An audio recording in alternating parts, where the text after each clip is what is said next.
What is the baddest? And I mean the baddest radio podcast of the land. You know it's the dad movement. Quit playing with me. It's the dad movement. Are we gonna play now? Ready for the show? I'm about to take down, you already know. You got one life, so live it right. Keep your friends tight and your family in sight.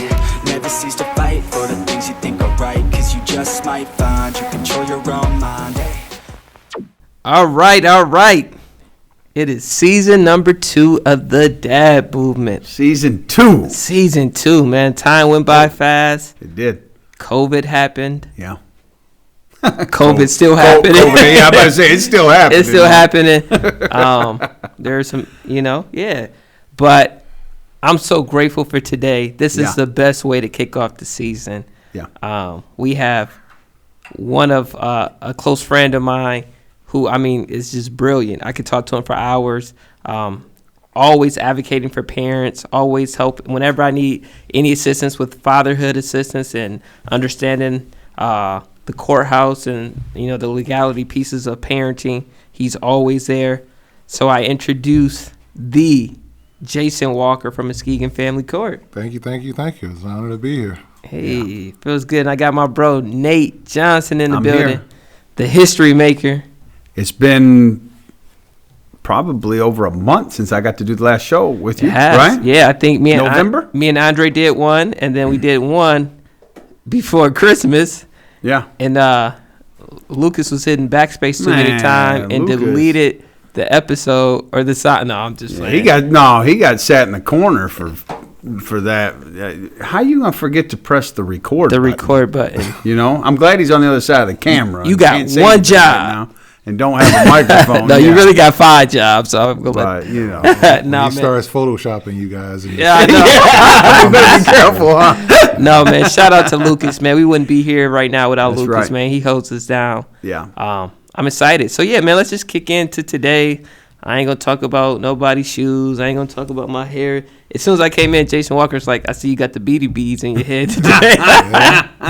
And then Jason got the beard life going on. You can tell he's been The COVID beard. The COVID beard. COVID beard, unkept. Just, got that outdoor woodsman, that homeless vet look. You rock it well, man. You know what? I have shaved probably 3 times in my life. Yeah. Since high school. Dang. Yeah, you know what? It just must be nice. Yeah, he still got that junior half. Still got that baby face. Yeah, baby yeah, face. but the hair's running, so I don't know. We'll see. So yeah, no, man, I'm glad to be here today. We're gonna talk a little bit. I don't want to go too deep into the court system, but yeah, I couldn't imagine right now being a dad. As a fatherhood advocate, I've been getting a ton of calls from fathers like, hey, me and the mother of my child, we were supposed to switch up our child every other week. And for the last 3 years, it's worked. But all of a sudden, it's COVID. I go to pick my daughter up, and nobody's there. And I haven't seen her in 2 months. Mom isn't letting me see her. What do I do? How do I move throughout the court system? So, right. Jason, what is it like working in the court system right now? Well, it's been a challenge, that's for sure. I think that we have learned a new effective way to meet the needs of the citizens within our community. And I'm not just speaking about Muskegon, I think statewide. Yeah. This kind of came upon all of us as a tidal wave. Your kids were sent home, people were laid off from their jobs. Yeah. We still had a responsibility for the continuity of justice to continue that. Even as we speak now, Muskegon County, our numbers for COVID are dwindling from what they were Thanksgiving, Right. but they are creeping back up again.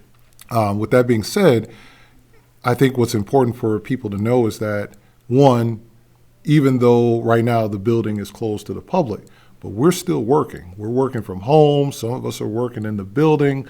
There's a way to get things done without necessarily walking into the Hall of Justice to do that. We've boosted our internet approach or our accessibility. A lot of things are done via email. Phones are still working. What we're showing is that there's a kind of a new better way to do business. We understand people don't like coming down there. Right. And I think I've said that plenty of times that we've met. Yeah. You know, is that probably one of the biggest barriers that we have is that the average person does not want to come down there because, let's just be honest, the courthouse is not necessarily a place that you're going to get good news. Scary place for some people, isn't it? No, I mean, it's just a fact. I mean, is, you know, yeah. if you've dealt with incarcerated people, Absolutely, yeah. that's where they found out where they got their sentence from. Too many bad experiences in that place, right? You know, I mean, our courthouse is connected to our jail. Yeah. People lose rights to their children or access to their children. People get divorced there. They got to pay money. These are all things that folks don't really want anything to do with. Yeah. The remote capabilities now at least allows for things to continue to get done, but it gets done at the comforts of your own house. It gets done without you having to take a day off of work. You get a break.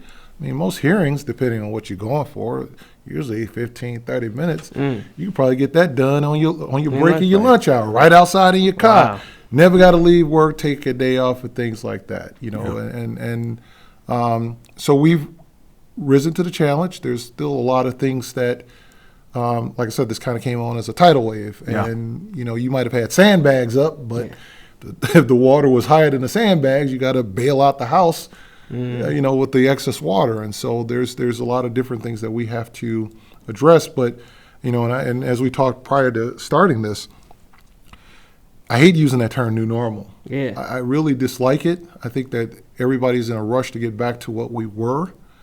But the fact of the matter is that COVID accelerated what was going to happen. Those that are at home that are getting more Amazon packages than normal, it's probably because where you shop, stores are not open or they don't have the supply that you once were used to. And now, I can go online and have it sent to my house the next day. Yeah. And I never have to burn gas or anything like that.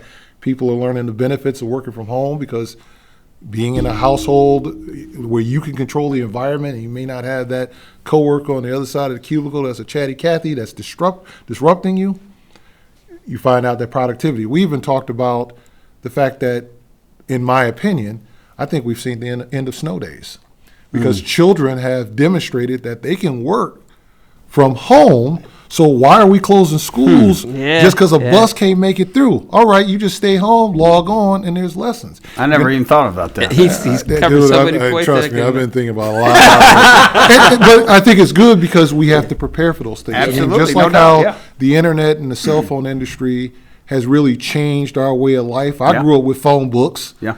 You know, I grew up with, you know, the different things that we have taken. I grew up with the library if I needed to study something. Those things are non-existent. I grew up with newspapers. Those things are non-existent now. And so we have to evolve and change with those things. And I think that one of the things that a lot of people don't know, and we have a Facebook account at the court, we have a Twitter account and things like that we put information out there. When COVID hit, the Supreme Court made it very clear that court orders still are court orders, meaning that you can't use COVID as an excuse to violate a court order. Yeah. Now, then there comes a common sense component, right? Okay. If I am, I'm somebody, I survived COVID. I got infected back in November. I don't mind sharing that because I think it's a real thing for the naysayers. Yeah. But if I'm a father who has just been diagnosed with COVID, even though I might have parenting time today, why would I want to pick my kid up and expose my kid to that? Yeah. So even though I might be guaranteed Tuesday, I got to have that common sense factor as far as the overall health and the safety of my child as well. But again, there are things where, you know, orders can always be changed. Yeah. You know, it's just a matter of you identifying. I mean, people's situations change. Yeah. You know, the cat that was working third shift and maybe couldn't see his kid in the morning or whatever, maybe now is laid off. Yeah. That's a change of circumstance. And maybe now that's a burden that can be alleviated from that other parent to assist with childcare. Because guess what? Ain't too many daycares open right now. No. And it's just a matter of, you know, I mean, I know how it works. I mean, it's just a matter of people taking the time to talk and working through all the problems that are going on right now in our country and in our world beyond COVID. Yeah. No. Oof. I know. Good stuff. Good stuff. Nate, I see you. Go ahead. Jay, off something that you said with the new changes, do you guys envision this being something that's going to be from here on out, like the video conferencing for court hearings, or is this something just a temporary thing? We're doing it now, but like you said, it makes it convenient for people to have a hearing for whatever the issue may be. Is this something that is going to be a permanent thing, like just be a part of the norm? I think, yes and no. Okay. There are certain things that you have, you think about it like a jury. Yeah. You can't have 12 people at home zooming in on a hearing because there's certain rules and expectations of a jury. I can't sit here and be listening in on a case and then be talking to my spouse sitting next to me about what do you think I should decide. You know what I mean? For sure, yeah. There's certain things that have to be in place. But I think that the benefit is, like I said, the overall convenience factor that's out there for people.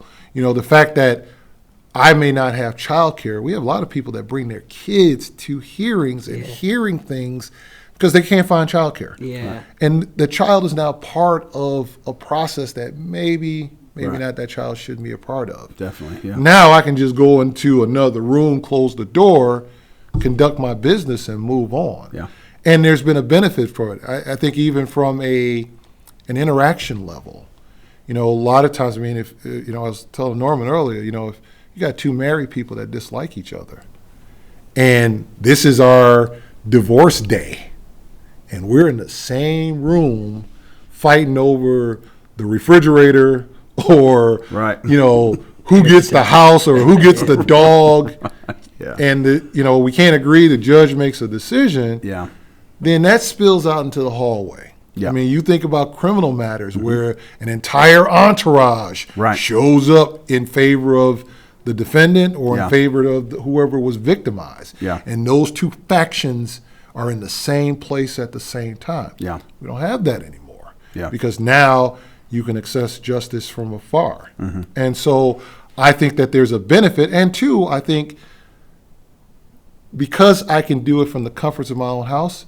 attendance in a lot of these hearings are up. Because I don't have to get up, get dressed in a suit and tie or whatever, drive to the building, figure out which door to go in, empty my pockets, go through a metal detector, figure out what floor to go on, hope I'm on time. Find childcare again. All I got to do now is punch in Zoom or a telephone number. I could be at my hearing in less than a minute. Right. See, I would have thought that people would have came up with, my phone doesn't work, or my Zoom, like a bunch of excuses, like here I couldn't make it because of this. The same excuses apply, like the dog ate my homework. Right. Or my car wouldn't start. Yeah. Or I couldn't find childcare. Right. If I know I got a hearing tomorrow, my phone probably should be charged up. Now things do happen. Yeah. And let's just be honest, who cannot get to some form of a communication device nowadays? Right. Unless you're in a house by yourself, you probably got somebody around you. My daughter's 10 years old and she's got an iPhone 12. Right. Yeah. My phone dies, I'm just grabbing her phone. Right. Yeah. Well, let me get that for a minute. Yeah. So. Wow.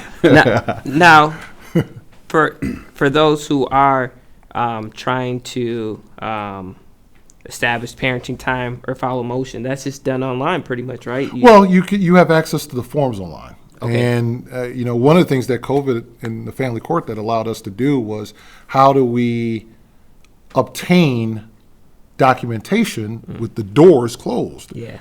We put something as simple as putting a drop box out front. Never had a drop box before. Up until about 3-4 months ago, we put a box out that more or less just say, you can pull up, get out your car, drop it in the drop box. We checking it 3-4 times a day. Wow. And your things get turned in on time. Yeah. So you ain't got to, again, go through the metal detector, find a parking spot. You just pull into the roundabout, dump it in the drop box. We get it, file it, and then you'll get in the mail notice of your hearing, how to appear, and all that stuff. So there's that convenience factor, that I think is necessary. It allows us to continue to have social distancing. Yeah.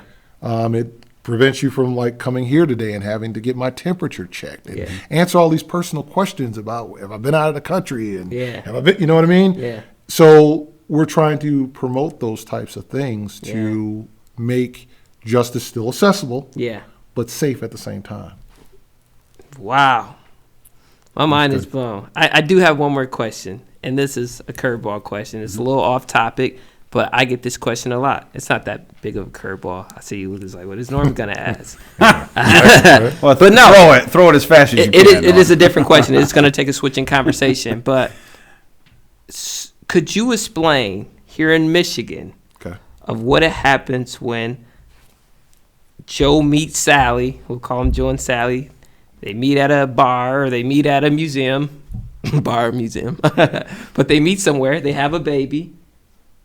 And then dad said, hey, I feel like mom wants to move or mom doesn't want anything to do with that. What does dad do in that situation to obtain parenting time or to establish himself as the parent and child support? What does that look like? That is, So I think you started it off pretty well by, first of all, setting the tone for what the relationship is.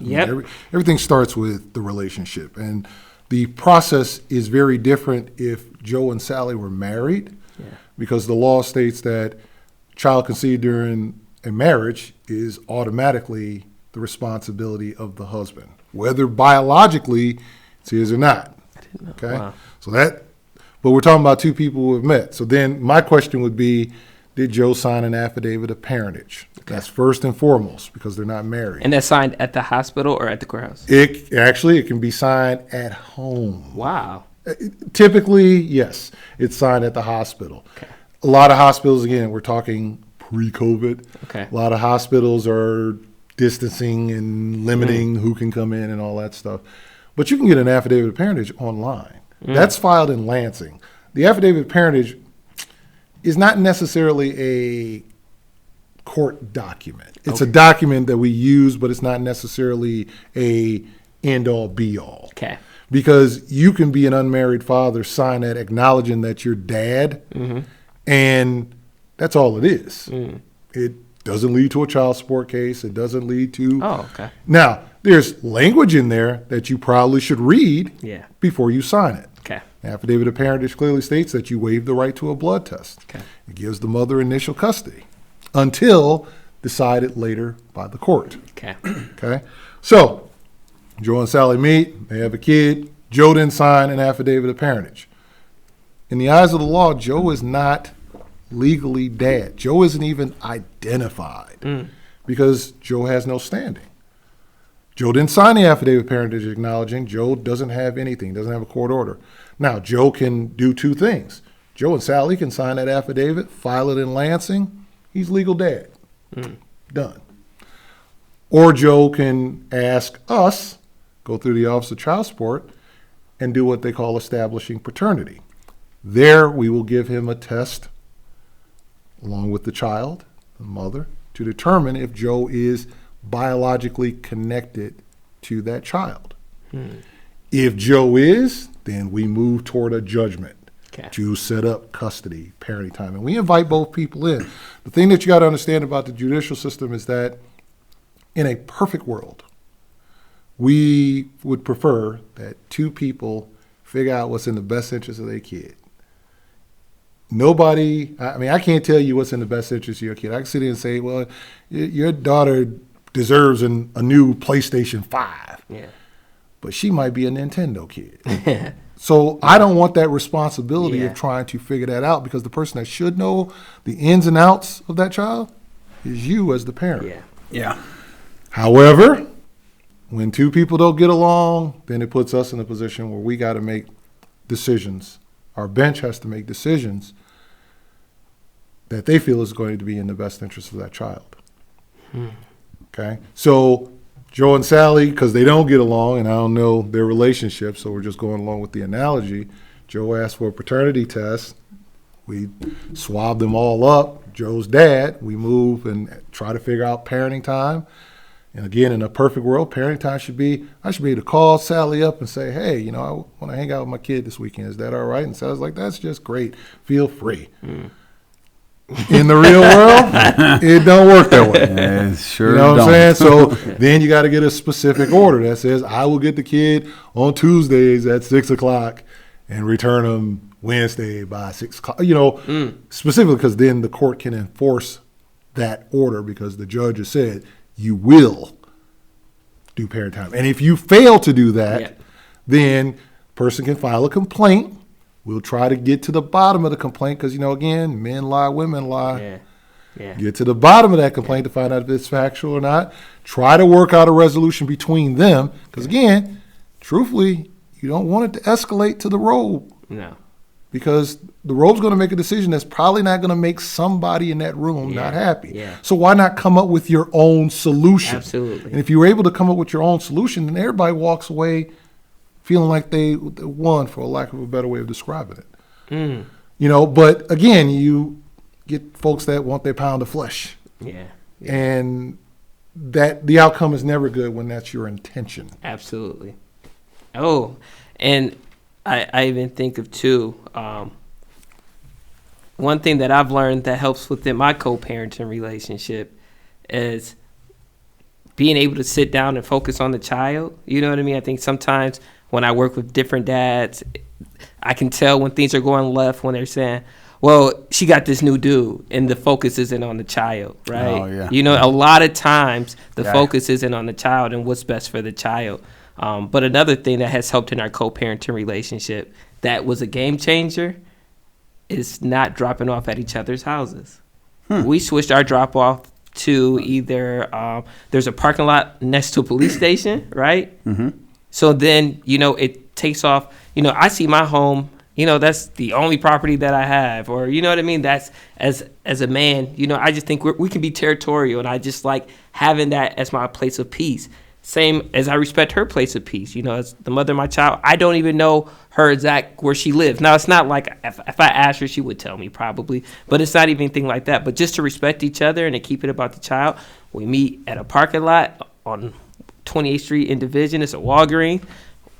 We're parking lot parents. We switch on Sunday after. I pick her up Thursday from school, drop her off Sunday afternoon, or I'll bring her to school Monday morning, and we'll switch in the parking lot on Sunday afternoon, and that's it. That is the extent of my parenting relationship. Like Jason said, I can say once me and the mother of my child came up of how much parenting time we wanted and created something. We went to the courthouse. They signed off on it. That was 7 years ago. We haven't been back since. That was the end of it. So Jason is completely right. They didn't want to be a part of it. They actually left the room for a second and let me and her figure out how we want to do things. They came back in the room. They said, does this look good? We even figured out child support, signed up, and that was the end of it. Well, and it's something that you brought up about the other, or the significant other of the other party. You know, it's. I've always felt like a child can never have. There's no such thing as a child having too many people to care about them. Absolutely. And granted, sometimes decisions are made where there's a new person in that child's life that's toxic. Yeah. I get it. I understand it happens. But at the same time, you can't be upset that, you know, I had a stepfather growing up. And I praise that dude. I mean, he's dead and gone now, but I praise that dude every day because I'm the person I am today because of what he was willing to part. He had no responsibility to me. But at the same time, he was a cat that when I would step out of line, he was one to kind of say, hey, you moving too far to the right or to the left on this matter. You know, and to keep me focused. He never treated me differently from my sister, who we have different dads. You know, I had the utmost respect for this cat. That's the type of love that I'm talking about when I say that, you know, I didn't reject this guy. Like, you ain't my daddy. You know, first thing he want to throw up is, this dude loved me and cared about me enough as a father. Yeah. You know, and I think it's awesome when I see pictures of like a kid in a soccer or jersey and you got mom and her new boyfriend and dad and his new significant other or whatever the case may be. Everybody's wearing the same number and it's, you know, mom, dad, stepdad, stepmom. And everybody's supporting and loving that kid. And we're teaching our children how to handle that situation if they ever are in that situation. I mean, nobody wants to see their kid, You hope for, hey, you get married and the house, the American dream, right? The picket fence and all that stuff.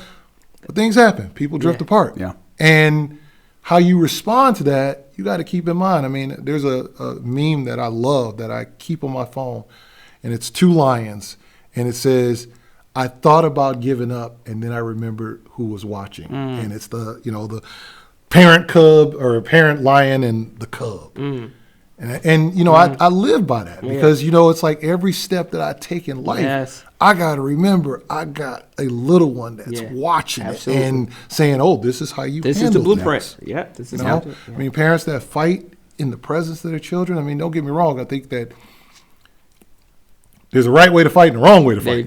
There you go. I mean, it's okay to disagree. We're in a very heated climate in our world where there's a lot of disagreements happening everywhere. Let's be honest, but there's a right way to do it. Yeah, healthy confrontation. There's a wrong way to do it. I mean, I got my little Michigan mask here, and somebody started talking to me about Sparty, Ohio State. I'm ready to go to war. Stuff gets real. But it won't get to a level where somebody's going to get hurt. Right. Your feelings might get hurt. Somebody might get physically hurt. Or somebody ends up with a criminal charge. You know what I mean? Yeah. It shouldn't escalate to that point just because we see things differently. Right. Because I grew up in a different household than you, my man right here, and et cetera. We all see the world from a different lens. And it's important that we educate one another on how we see that world. And you might say, I never thought about the whole snow day thing. I mean, that's where knowledge and education come in because it's giving somebody, I don't want you to take my side. Yeah. But just like I should see things from your perspective, I would hope that you see things from my perspective. And maybe correct me because maybe my perspective is wrong. Yeah.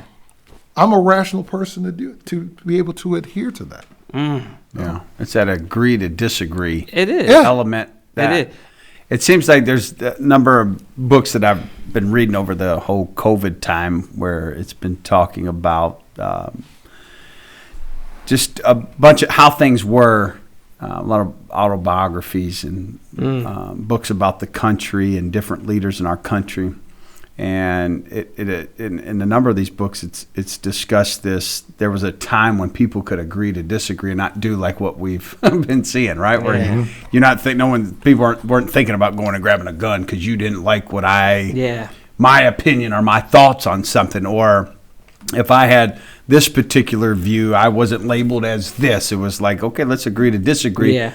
At the end of the day, we're still humans, and we need to be able to establish at least a culture of honor as we're dealing with individuals, right? And, that's a good point. And not feeling like, oh, if they agree, we're enemies now. Right. Where's that coming in, right? Because that it doesn't promote unity. It doesn't promote the common good for every person around, and it gives people the freedom to have their own convictions, whether we agree with them or not. Absolutely. Like, hey, I'm not forced to agree with you on this, that, and that, but hey, at the same time, I can still maintain a culture of honor within myself and still honor you for who you are. You know what I mean? That's a great challenge. It seems like we've walked away from over the last decade or so. It's like we've gotten into this space where it's like, man, if you don't see it from my perspective, don't ever talk to me again. It is. There's a lot of division. Like even now where it's been so heightened, in today's society where, unfriending people on Facebook. I ain't talking to you anymore. It's like, dang, really?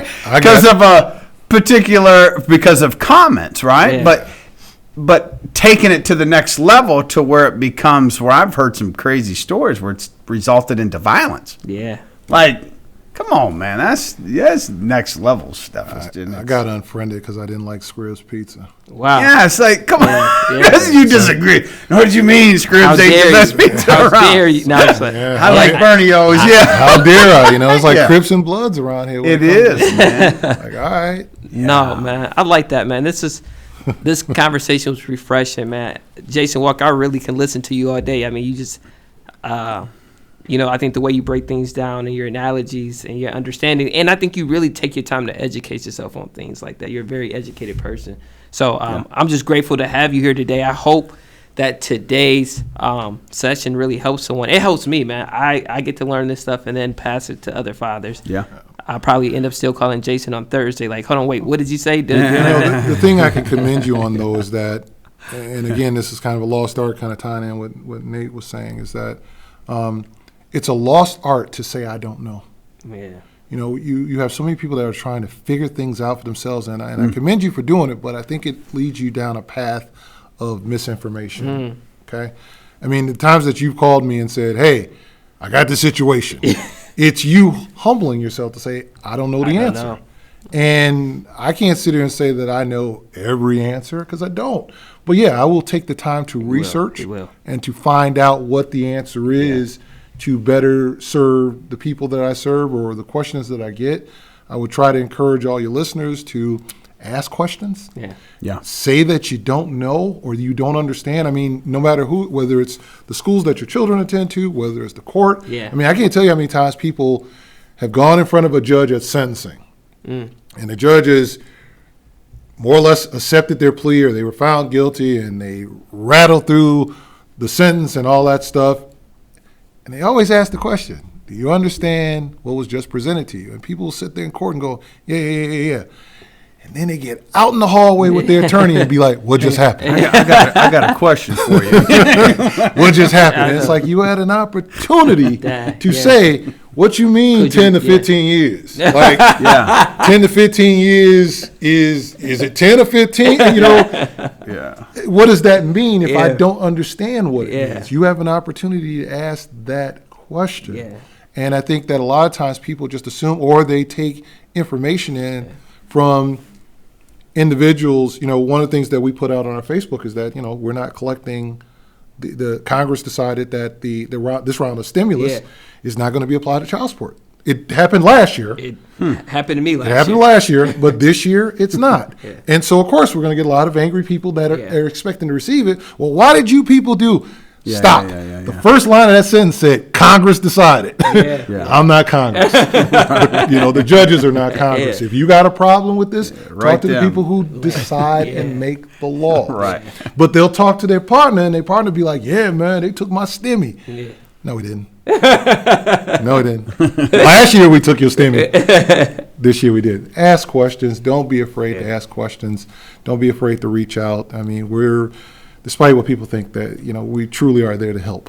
And it's a thankless job. It's a thankless environment. But I think that everyone that's there have great intentions, a good heart. They really, really, really, I'd say all the time, you've heard me say this at the different forums that we had, I challenge people to put me out of a job. I've been in a job basically because people make bad decisions. That's my job, you know, and whether it's criminality, whether it's, well, you know, Sally wasn't the right person. It all starts with a choice. It does. And choices lead you to that building. If you made better choices, then you probably don't need as many people doing things. But I think that to make better choices, you have to be informed. You have to ask questions, and you have to educate yourself on how things work and get clarity. Well, Jason, another thing too, you make it a priority to make yourself, you know, to get in the community and to, you know, I think be the spokesman for family court. I know that's a stretch. I don't know if you want that responsibility, but you do a great job though of meeting people where they're at, and you're not intimidating. You're very tall, but you're not intimidating as far as like, you know, even with, you know, having a conversation with you, break it down as simple as it can be, and you're there to help. And when you have a mentality like that, I think you do a great job of representing your organization. So I just wanted to say that too. Nate, well, go ahead. I can attest to how family court has been a blessing, because when I came home, I was involved, you know, probably I was home 6 months and had to get involved with family court.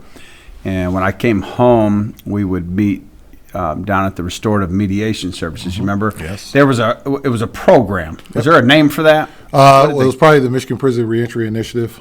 Yeah, but the one with child support, where you would come and teach a class, and we had four of them. Was our parents educating parents program. Yes. So Jay would come down there, and a group of us who were on parole, it was part of the reentry with Clear and all that stuff. So, and Jason would come down there, and we had to take 4 of the classes, like an hour class, and you discussed, you know, here's how to do this the right way, right? And if we took it, then it would help us at the very beginning where we didn't have to pay $200 a week or a month, whatever the thing was. Say, hey, we'll start you out at this pay, and as you get a job and as you grow, then we'll add a little bit more on. But that was a huge blessing for me. When I first come home wanting to go back to college and then working at the car wash, I already didn't make a lot of money, so I couldn't get popped over the head with some large amount. Because it could be discouraging, but they had this program that was created, I assume for the reentry program, that helped us out when we came home, and it was huge. And honestly, we still were doing that program because we were actually going into the prisons and meeting with individuals before they got released. Yes, yeah. And so again, where knowledge is power, being able to explain and be a vehicle to answer those difficult questions for people that it's more or less saying, hey, I care about you that you're coming out and I don't want to put you behind the 8 ball. And granted, we did that for many years. I mean, again, the system isn't perfect and a lot of times we have to play catch up. But this was an opportunity to really start with this population and say, hey, we see that you're struggling. Some of these guys don't have housing when they get out. And already we asking for child support. Some of these guys don't have, a vehicle. A lot of them don't even have a driver's license. So then you throw on the stressor of child support within your first 30 days. Now you're looking at a warrant, and that could be a violation of your parole or probation. And it just became a part of that vicious circle that we decided we wanted out of. And it was a huge help. I mean, it was. I still think back at the classes and the people that were there. And for me, my goal was to fly around. Man, I'm done with the street life. I said, I'm going in this direction. So for me, that was such a huge benefit and blessing, where I got to, and Jason came down and taught the classes. I got to get involved in it. And I think it started out like at $20, $30 a month, something like that. It was real low. I didn't have a job at the beginning, but I could do that, right? And man, that was a huge. And I know at times family court, you get all this bad rap. It's a thankless job, like what he said. But and again, it's like in those heated situations, you're not gonna make everyone happy. No. But in the circumstances, and I'm one of the recipients of it, where it was a huge blessing to me and many others who came through parole and got to share in the same benefit of that. So that was good. So I thank you for that. That's cool. Helping out with that. Yeah, man, let's get this man some flowers while he alive, man. I'm just telling you, but it is. Right. So, and even today, the viewers who listen in and who will take heed to some of the things that you shared today. Sometimes you plant seeds, and you don't get to see them grow. But I tell you, brother, you are making a difference in your community, and we're thankful for you even coming today. So, man. It's a good way to start off season 2 of the Dad Movement. Like, share, subscribe. We are on Apple Podcasts, and we are on Spotify. We're on Spotify and YouTube. Oh, wow. So on all 3. That's what I'm saying. So if you see it on Facebook, keep sharing it. Please. If you see, subscribe to it on YouTube, man. So, we're grateful. Jason, Nate, over and out, man. Glad to have you brothers today. Thanks, man. Glad I got to join you again. 2021. It's changed the world.